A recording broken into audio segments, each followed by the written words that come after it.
Basi enteekateeka zonna nga bwe zisobodde okubate nga zitambula kwe kulonda kw'abayimbi okwazzeemu ebbugumu ery'amaanyi omuyimbi gwe bayita King Saha n'omukyala gwe bayita Cinderella Ssanyu olunaku olwa nominations babadde bateekayo empapula zaabwe ne bafuna empapula ezibakakasa nti basobodde okwesimbawo. King Saha ali confirmed, omukyala gwe bayita Cinderella Ssanyu agamba entebe ayagala okugiddamu. Ekyenjawulo ekyazzeewo omukulu gwe bayita King Saha yafunye endorsement okuva ewa Bobi Wine n'omukulu Nubian Lee. Abayimbi abasinga okuli Shiba Kalungi yagambye tuli ku King Saha. Spice Diana tiimu nnene nnyo kabako yonna bagambye tuli ku King Saha. Kati Cinderella Ssanyu naye waatuula wakyamubugumiridde mpola mpola. Kati enteekateeka yonna nga bwe yatambudde abayimbi basuubiza bingi. Ku Vice President tulinawo omutabani wa Bebe Cool bamuyita Alan Sali Henrik agenda kuba ate nga ajja ku Vice President avuganya Khalifa Ganaga ne Dade Andre. Ensonga oziwulidde kati gw'obanga oli muyimbi ebbugumo lyeyongedde embayimbi. Omukulu gwe bayita King Saha Bebe Cool yavaayo n'ategeeza nti anywa enjaga. Abayimbi bavuddeyo bagamba ffe omuyaga gwe twagala anti omuyaga yeekoleredde, omuyaga alina eddoboozi eddungi yagenda okutufuga. Byonna linda owulire.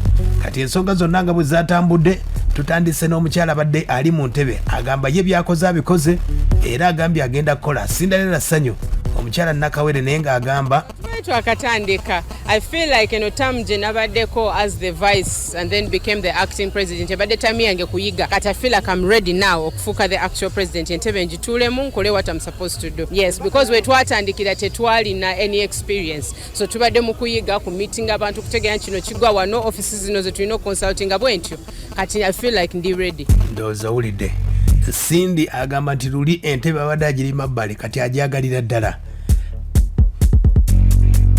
Cindy bamubuuziza ku nsonga zino lwaki bamugambye nti talina kyakoledde wuuma abayimbi abatutte butuusi ggulu kusabiriza busabiriza. Bamugambye King Saha bw'anaaba akuwangudde kuba ayinaako amaanyi ga Bobi Wine kinaaba kitya? Nti buli omu alina opinion ye okitegeera. Everyone is entitled to their opinions. Sivuganya opinion yaabwe ye yaabwe. My opinion is that I am ready and I can handle. Nedda omanyi lwaki? Because at the end of the day it's about ani asobola okuzza umma ahead. So ye waba asobola okikola better than me era njasanyuka because mbadde mu umma and I love nina passion for umma. Bwabanga asobola okikola better than me I will be happy nti abaye naye nga mba asobola okikola better than him I know okita tukirekera omuntu asobola okikola. Yeah, so at the end of the day nze ndaba nga kiri win-win situation. Agambye yetatidde oba King Saha muwangudde agambye nti olw'endongo wano omukyala gwe bayita omukulu wano gwe bayita King Saha naye yajjidde mbitiibwa yasoose balakako nti oluzungu alwogerera ddala anti Bebe Cool yagamba nti muyaga ate tasobola kukola ki. Yagambye ye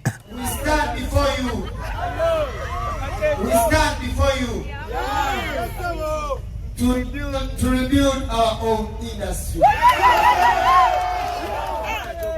We've come to unleash its good one other business technologies.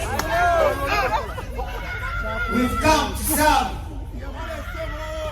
We've come to open up a new chapter.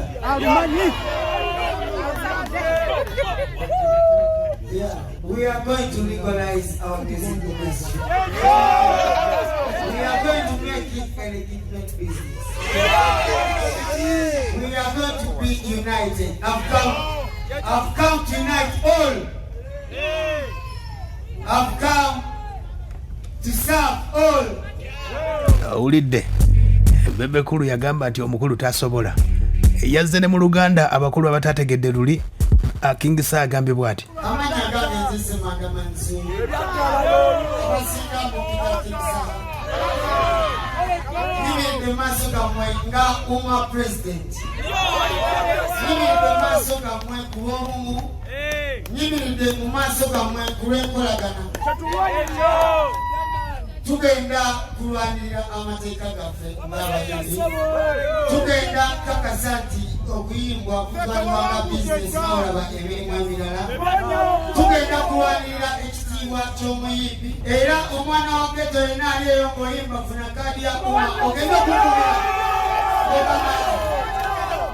ogenda okukubira mugamba president bandinde naye badende naki. Aya basi ensonga ogitegedde King Saha ayagala bwa president abadde bagamba omukulu gwe bayita Kabaka yategeeza nti Bebe Cool yavaayo n'agamba nti ono muyaga agambye nti abadde bataginywa tebatukoledde mu ndongo kati omuyaga katukolereko kale kati tuweemu omuyaga kuba twatumadde abalamu bataleeta kintu kati tuma omuyaga kale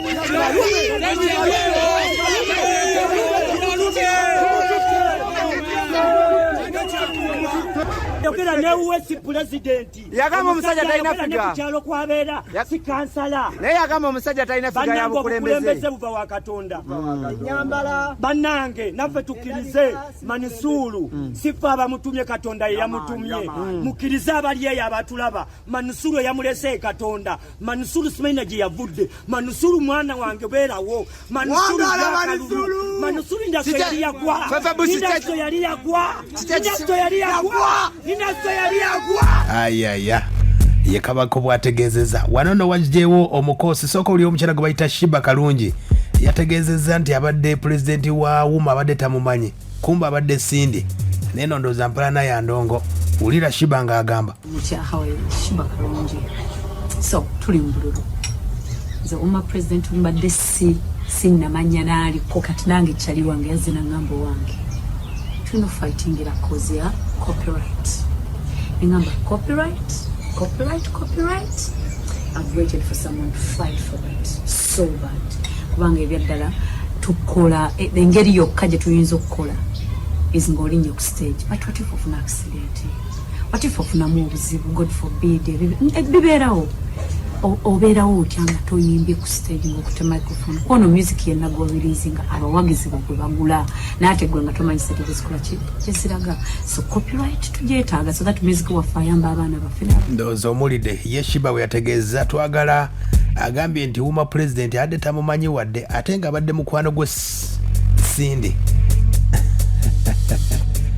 aha wano no Sindi ategeezezza Sindi ayogedde ku nsonga eya Shiba agambye oba abadde takimanyi wulira That's buzibu.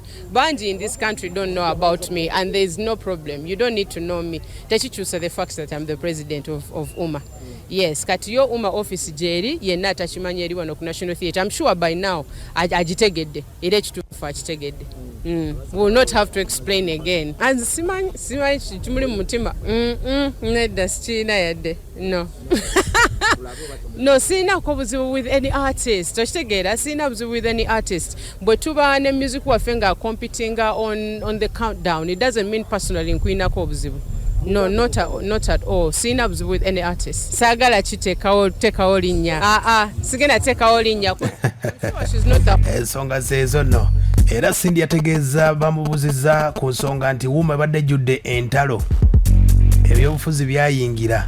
Ensonga zaali zitya bibaawo all those things happen ate ne fights zemuze muwulira zibadde siza mu Uma zibadde outside of Uma otegera kyengambye omuntu waba bwenfuna ekizibu senefiina mu kabaala somewhere doesn't affect echa Uma kasatudda nga tusobola okukola mu office ffenna tekiina buzibu so tubadde lucky nti Uma eterera in the beginning ba artists bali batulwanisa naye bategeera nti no twagala okukola guno mulimu tusobola ne batuleka ne tukola so ezo entalo ne zikendera nnyo kati eziriwo ziri so insignificant ziri ntono nnyo Uma yo ezeetambula era eteredde kati aya basi ye Wuma ya Sindi bwesobodde okuba ate ng'etambuza gw'oli Sembabule oli Mitiyano oli Masaka Wuma ebaddewo ekoledde ki babakolerayo studio oba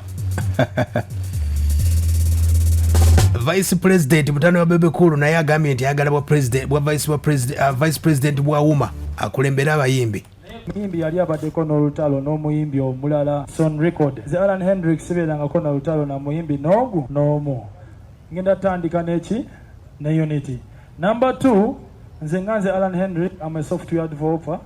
I want to digitize the music industry of Uganda. Buli kimu kirina kubeera digital. For example, I would challenge whatever is happening. Nze kennyini nonyeza information about Uma nembula. Uma does not have a website, an official website. Nze Alan Hendrick, I'm offering to do a website for Uma. So, kyengenda okukola ola oba mpitamu oba siise mutaano wa bebekulu abategeeza abawuma agenda bawo website agenda gibakolera abamu ku babadde bamuliko omukulu jjajja Ichuli Olexas ne Kaye Wisdom owulira nga bakuba ekikopo taata wamanyiddwa famire yemanyiddwa obukulembeze kibali mu musaayi otubuuza ki ekirala tukubulira jjajjawo yakulembera okuva mu gwensanvu gwe jjajjawo yakulemberawa abaana b'abaliida be badda mu bifo by'abaliida era wetuleese ono ne wali ku mukulu temutwerabira bane ku ekyo obuvumu tetwagala muntu gwe bagamba mbu jangu okulembere twagala omuntu ayagamba ndimu obukulembeze alani yesituddeyo yekka senga taata we tali wano temumumanyi naye taliiwo twamugaye bino ebintu by'abaana bato digito ki mwamaketinga bivulu simanyani asinga kuliketiogo twabikowa bibaamu abayaaye babba obusimu bakuba obucupa katuleete ensonga zezo omukulu gwe bayita Emma Calox ategeezezza nti agenda okubeera president byasookerwako bibino naye nga let's look at the best candidate winning and let's front the sector issues ntono nnyo ziri nnya.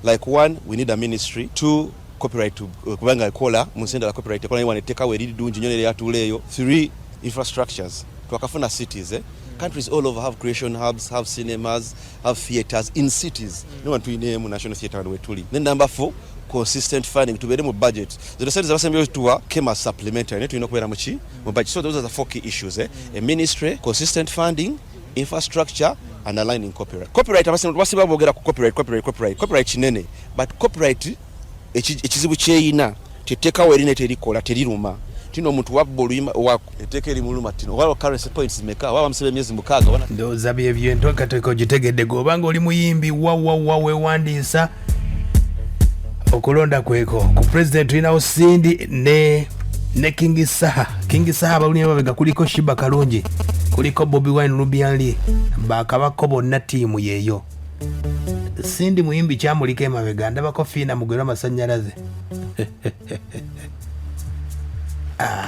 ensonga zezo kati golowooza ani ayinza okulembera abayimbi Kabako yagambye atya katuwemu omuyaga kuba twatumadde abalamu bataleeta kintu kati tuma omuyaga kale